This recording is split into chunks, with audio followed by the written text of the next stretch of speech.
Tudo bem, pessoal? Eu vou aproveitar esse tempozinho frio para trazer alguns vídeos para vocês que eu andei preparando de anteontem para hoje. Eu tive alguns problemas, não deu para gravar, mas já estou mais ou menos preparado. No caso, o primeiro seria sobre os interessados na segunda morte de Yevgeny Prigozhin. Seria um quinto factoide? O outro tratará sobre o papel pintado, os BRICS e as mudanças na ONU e a possível guerra civil que os Estados Unidos pode vir a enfrentar. Um terceiro trata da sobrevivência, da luta pela sobrevivência, tanto da OTAN e principalmente da Rússia. Por isso, esse conflito se estende. Além, é claro, do quarto que trata de um problema seríssimo que é o ponto-chave desse conflito mundial. Mas vamos começar tratando dos interessados na segunda morte de Prigozhin e se seria ou não mais um factoide. Uma análise mais detalhada do que vem acontecendo e que pouca gente está te dizendo por aí.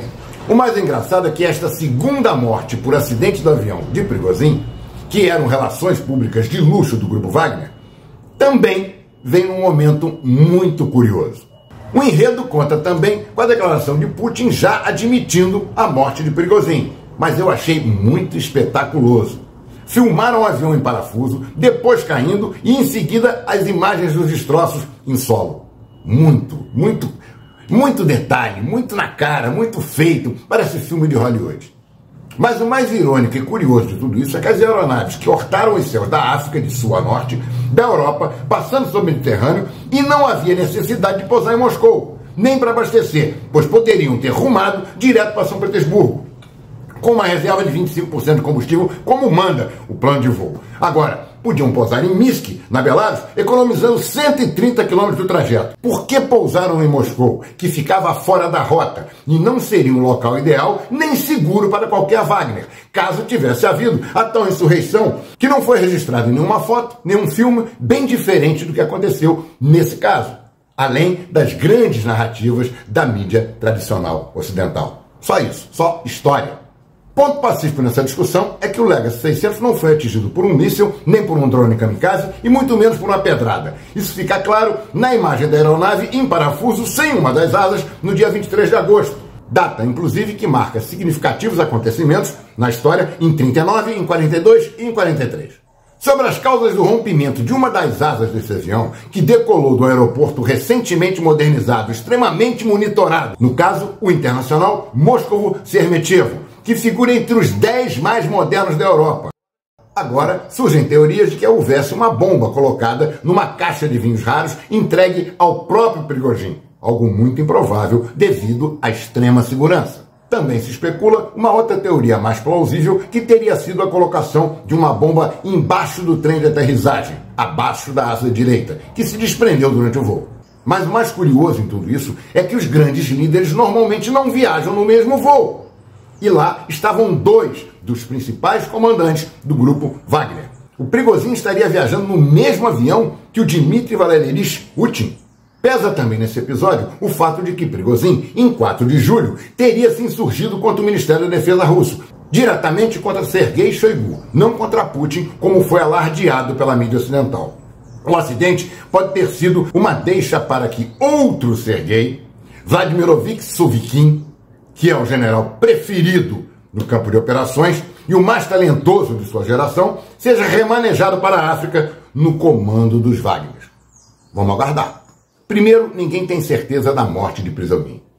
O avião pode ter pousado em Moscou, podem ter colocado alguns corpos lá, colocado um piloto automático, o bicho subiu, bum, explodiu a tipo drone, explodiu, acabou. E o cara foi curtir umas férias lá, sai daí, senão a gente vai te matar. Pode ter acontecido. Quem sabe daqui uns dias a gente encontra ele com peruca, os dois, né? Os dois são carequinha, igual nosso amigo daqui. Os dois com peruca, bonitinho, todo bonito, numa praia. Pode acontecer. Tudo pode acontecer. Tudo que está envolvido na história da Rússia é muito escondido. Só sai o que eles querem. Até a CIA duvida dessa segunda morte anunciada, pois quem estuda sabe que os acidentes com desafeto do governo russo são muito menos espetaculosos e são individuais. Suicídio, gente que pula de prédio, essas coisas mais complicadas. Queda de avião, envolvendo também outros personagens, não é muito estilo do modo de execução russo. Aquela pílulazinha verde, aquelas coisas eles costumam usar mais, né? Aquele chazinho de plutônio, essas coisinhas todas, né? Mas a Rússia é uma charada, envolta em mistério dentro de um enigma. Hoje, uma economia que está crescendo mais que a economia da Alemanha. É importante também deixar bem claro que o Grupo Wagner não fez nada diferente que outras empresas privadas fizeram em favor dos Estados Unidos, da Inglaterra, da França e de outros países que utilizaram empresas particulares para atuar sem a ideia de participação das forças regulares dessas nações em outros territórios. Em resumo, andavam onde a Rússia não poderia colocar suas forças regulares para não ter problemas diplomáticos. Assim, desde 2014, agiram na Síria, na África e em outros locais. Com o tempo, e de acordo com os desdobramentos da operação na Ucrânia, o Ministério da Defesa russo começou a perder o interesse em manter o grupo fortalecido. Afinal, além de guerras, eles promoviam muitos negócios, e os beneficiados eram os donos da empresa, e não o governo russo. Os interesses do governo russo eram um, e os da empresa particular eram outros. Pois Prigozhin começou a querer influir politicamente também e tornar-se uma grande liderança no Estado russo. Imaginem só no que daria o assentamento de 15 a 20 mil homens fiéis ao Wagner, logicamente a Prigozhin, em enclaves dentro da Rússia, ou para ser mais exato, nas mais ricas regiões anexadas. O que aconteceu para mim, na realidade, é que ele começou a incomodar os interesses do Estado russo. Mesmo assim, eu pessoalmente não acredito que Putin estivesse envolvido nisso, mas Prigozhin cultivou uma infinidade de inimigos. Então fica a pergunta, a quem interessava a morte de Prigozhin? E se ela realmente ocorreu? Devido aos interesses conflitantes ao grupo, pode-se entender que haviam interesses da OTAN, da CIA, do MI6, do Mossad, do Serviço Secreto Ucraniano e de outros mais. Não dá para esquecer que o Serviço Secreto Ucraniano foi responsável pela explosão que pretendia matar Alexander Gelevik Dugin, guru de Putin. E a explosão acabou vitimando a filha dele.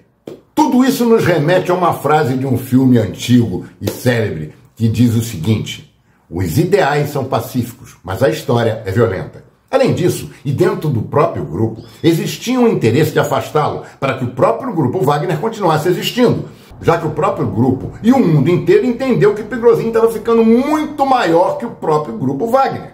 Se foi isso, isso pode ter sido uma resolução interna do grupo, que quer continuar existindo. Assim, se o grupo Wagner continuar, é bem provável que essa teoria seja plausível. Além do que, quem seriam os beneficiados diretamente com esse acidente? Na hierarquia do grupo Wagner, aparecem 3 coronéis Spetsnaz, quer dizer, as forças especiais russas, vivos nesse grupo, os 3 primeiros. O primeiro é o coronel Konstantin Pikalov, um nome pitoresco, que encabeçava os interesses do Wagner na África e, através da experiência adquirida na Síria e na Crimeia, leva o grupo Wagner até Moçambique, República do Congo, República Centro-Africana, Zimbábue, Madagascar, Chad e até Benin. Além de ter lutado também, ele fez muitos negócios e, com isso, muitos inimigos. Ouro, diamante, minérios, muita coisa que envolve o grupo Wagner na África, que hoje expulsou a França, a Inglaterra, todo mundo dali. Quem está mandando ali agora são eles. Isso também pode estar incomodando o governo russo, mas quem sabe? Por aí a gente não vai ter certeza tão cedo, até porque aquele negócio que a gente falou, a Rússia é uma incógnita. O segundo é o coronel Andrei Trochev, remanescente da União Soviética e da KGB, que lutou na Chechênia e no Afeganistão, ligado à diplomacia e do convívio do Kremlin, amigo de todo mundo ali. E ele criticava muito Prigozhin pelo excesso de exposição, além de ser o contato direto com Bashar al-Assad da Síria. O terceiro é o general Mikhail Ivanovich Miksev. Esse é recém-aposentado e, na realidade, é o preferido do Putin para assumir o comando do grupo Wagner, tendo sido vice-ministro da Defesa na área de logística. Então, esses são os principais interessados dentro do próprio grupo na morte de quem estava virando um protagonista maior do que a própria empresa. Há ainda uma teoria, que na minha cabeça é mais fraca, que tudo teria sido uma cortina de fumaça para talvez tirar o foco do grupo Wagner, que poderia reaparecer com outro nome, ou esconder outra movimentação importante, como, por exemplo, ocorreu por ocasião do tal golpe de Estado, que a gente não sabe se houve ou não, que tirou a atenção do movimento do grupo Wagner para Belarus, próximo a Kiev. Porém, os Wagner que estavam na Bielorrússia já voltaram para a África, o que enfraquece mais ainda essa teoria. Nós estamos trazendo todas para que você raciocine, você pense, você chegue à melhor conclusão. Desembrulhando o problema para te mostrar e falar assim, ó, o que você vê? É por aí. Ninguém é dono da verdade e ninguém vai saber o que aconteceu tão cedo, porque na Rússia é aquela história. De certo em tudo isso é que os russos são mestres em dissimulações.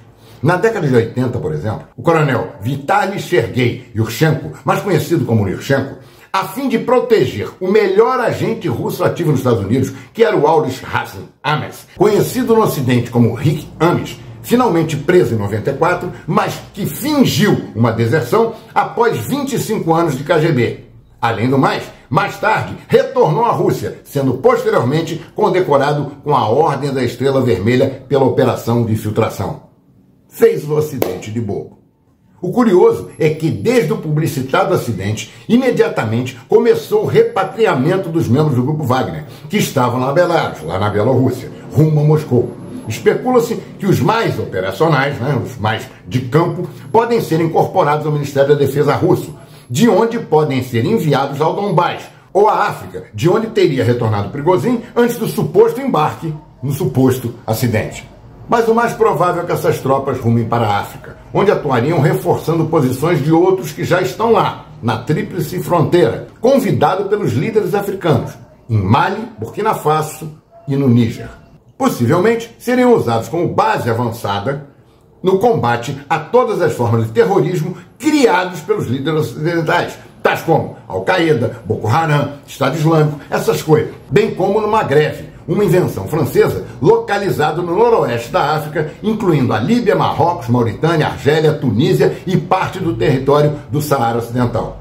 Vale destacar que quando eu falo de terror e ligação com o Ocidente, que não existe nenhum grupo que atue em área que não tenha uma embaixada dos Estados Unidos da América. Então tá, por aí. Será que o cara morreu? Será que não morreu? Será que... Qual foi o interesse que o matou? A gente não vai saber agora, mas pelo menos dá muito pano pra manga pra você raciocinar. Tá aí tudo desembrulhado pra você dar uma olhadinha. O próximo assunto que nós vamos tratar é o papel pintado, os BRICS e as mudanças na ONU. E também a possível guerra civil que os Estados Unidos pode ser vítima. Não é historinha não, tem muita gente já falando nisso. A possível prisão do Trump pode criar um problema seríssimo nos Estados Unidos. E eu acho que se isso acontecer, cada um vai querer dar uma mordida. E aí a coisa vai ficar muito feia.